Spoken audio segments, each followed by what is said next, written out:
लोग डरा रहे हैं कि हम बी पार्टी हैं, बीजेपी आ जाएगी।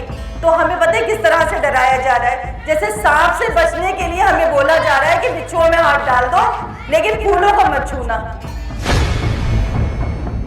लेकिन आप ये सोचिए कि शिफा और रहमान का क्या ज़ब्त और सब्र है कि वो एक चार दीवारी के अंदर है, लेकिन तब भी वो किसी के लिए उफ नहीं करता।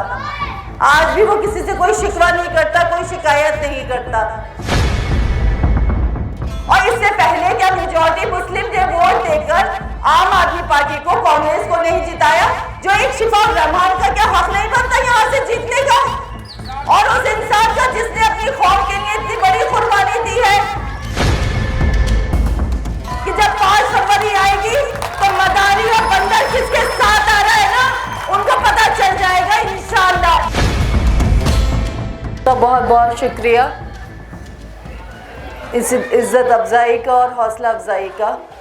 आप सब लोग के साथ मेरे अंदर जो कॉन्फिडेंस आया है, अल्हम्दुलिल्लाह मैं उसकी शुक्रगुज़ार हूँ अल्लाह ताला की भी और आप सबकी भी, कि आप लोगों ने आगे बढ़कर मेरी इतनी हौसला अफजाई की है, मेरा साथ दिया है और आगे भी प्लीज़ दीजिएगा।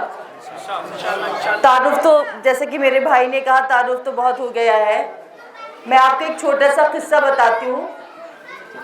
जिस दिन बैरिस्टर असदुद्दीन ओवैसी साहब आ रहे थे शाहीन बाग में, तो हमें सिक्योरिटी पॉइंट ऑफ व्यू से पीछे की साइड से लेके जाया जा रहा था। सिक्योरिटी पॉइंट ऑफ व्यू की वजह से कुछ रिस्ट्रिक्शंस थे कि वहाँ के जो रेसिडेंट थे उनको कुछ दिक्कतें हुई। तो उसमें से एक भाई थे, उनको बैरियर क्रॉस नहीं करने दिया गया। तो मैं वहाँ खड़ी थी, मेरे साथ मेरी और भी बहनें थीं और हम काफ़ी लोग थे। हम लोग भी ट्राई कर रहे थे, बट वो लोग हमें भी अलाउ नहीं कर रहे थे। एक वो प्रोटोकॉल होता है सिक्योरिटी का कि आप ऐसे नहीं जा सकते। तो जो वो भाई थे वो शाहीन बाग के थे, उन्होंने छूटते ही ये कहा कि वोट कटवे आ गए वोट काटने के लिए, और खड़े हो जाते हैं कहीं पर भी परेशान करते हैं। ये बहुत छोटी सी बात है, मेरे ख्याल से उनको दिक्कत हुई, इन्होंने बोला। लेकिन आप ये सोचिए कि शिफा और रहमान का क्या ज़ब्त और सब्र है कि वो एक चार दीवारी के अंदर है, लेकिन तब भी वो किसी के लिए उफ नहीं करता। आज भी वो किसी से कोई शिकवा नहीं करता, कोई शिकायत नहीं करता। जब वो जा रहे थे इंटरिम बेल के बाद, तो मैं जब रो रही थी तो बोले कि नहीं, इस तरह से रोगी तो जो मेरी कुर्बानी है वो ज़ाया हो जाएगी। इंशाल्लाह इसे अल्लाह दूर करेगा। तो ज़ब्त और सब्र दूर हो चुका है। लोगों को हमारी एग्जिस्टेंस से, हमारे खड़े होने से भी प्रॉब्लम हो रही है। लोग डरा रहे हैं कि हम बी पार्टी हैं, बीजेपी आ जाएगी। तो हमें पता है किस तरह से डराया जा रहा है। जैसे सांप से बचने के लिए हमें बोला जा रहा है कि बिच्छुओं में हाथ डाल दो, लेकिन फूलों को मत छूना। सांप ही डसते हैं, बिच्छू भी तो उतने ही जहरीले होते हैं ना। बिच्छू भी तो उतने ही जहरीले होते हैं। आप समझ गए होंगे ना मेरा सांप किसको कहा, बिच्छू किसको कहा। तो कहने का मतलब ये है, आप लोग माशाल्लाह समझदार हैं। जब मैं कैंपेनिंग करती थी और उससे पहले भी जब मैं वीडियोस देखती थी, तो ज़्यादातर लोग माशाल्लाह इतनी तारीफ से नवाजते थे ओखला के लोग कि हम बीजेपी को वोट दे देंगे लेकिन आम आदमी पार्टी को वोट नहीं देंगे। तो फिर आज हमें क्यों डराया जा रहा है, या लोग क्यों कंफ्यूज है? क्या वो लोग भूल चुके उन परेशानियों को जो उन्होंने आधे आधे तैरते गड्ढों में गुजारी है?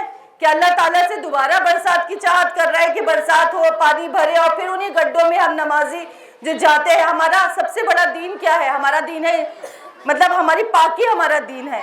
हमारे दीन में सबसे अहम चीज़ क्या है? पाकी। और आप यहाँ की सड़कों पे निकलिए, आप जब वापस आएंगे तो आप नमाज पढ़ने के काबिल नहीं रहेंगे। कोई बीमार है, ट्रैफिक का इतना इशू है, वहां तक आप जाओ, घूम के पूरा वापस आना है आपको।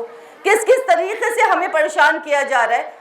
तो ऐसा नहीं कि हम लोग के खड़े होने से या हमारी वजह से उनके वोट कटेंगे। मुझे ऐसा लगता है लोग काफ़ी पहले से प्रताड़ित हैं, सताए हुए हैं। उनको एक सहारा चाहिए, एक नई पार्टी चाहिए, और इस उम्मीद में वो हमारे साथ है, कुछ हमारी मोहब्बत में हमारे साथ है। तो लोग ये ना समझे कि सिर्फ हमारे साथ सिंपैथी वोट जड़ाए, या बहुत से लोग ये भी कह रहे हैं कि सिर्फ आपको देखने हुजूम आ रहा है, मदारी बंदर पता नहीं क्या क्या। तो इंशाल्लाह मुझे अल्लाह की ज़ात से अपने बहन भाइयों से उम्मीद है कि जब 5 फरवरी आएगी तो मदारी और बंदर किसके साथ आ रहा है ना, उनको पता चल जाएगा इंशाल्लाह। उनको पता चल जाएगा कि कौन मदारी था और कौन बंदर था। एक दो मदारी तो उन्होंने अपने साथ में रखे हुए, जो कभी लुढ़क के इधर कभी लुढ़क के उधर। मुझे तो लगता है कि वो इलेक्शन के बाद उनको वहां से भी लात मारी जाएगी।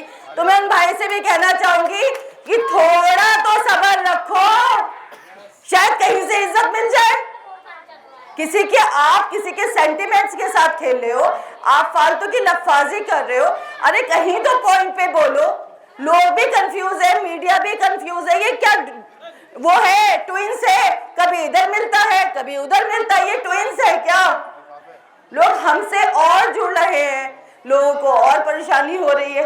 जितनी परेशानी हो रही है अल्हम्दुलिल्लाह हमारी जो दायरा है, अल्लाह का लाख लाख शुक्र है, वो बढ़ता जा रहा है। और ये खौफ ही है जो बीजेपी आ जाएगी, बीजेपी आ जाएगी। क्यों आएगी बीजेपी? क्या बीजेपी को हिंदू सारे बीजेपी पे ठप्पा लगा के आएंगे?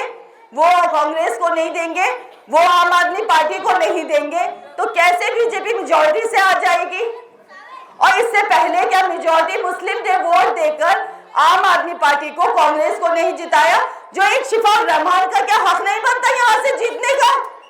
और उस इंसान का जिसने अपनी कौम के लिए इतनी बड़ी कुर्बानी दी है। तो मैं आप सब लोगों से प्लीज दरख्वास्त करती हूँ कि आप मेरे शौहर शिफाक रहमान के लिए वोट करिएगा और इतनी तादाद में करिएगा, मदरी डमरू सब भूल जाए लोग, अपना पीछा छुड़ाना भारी पड़ जाए उन लोगों को। जज़ाकल्लाह।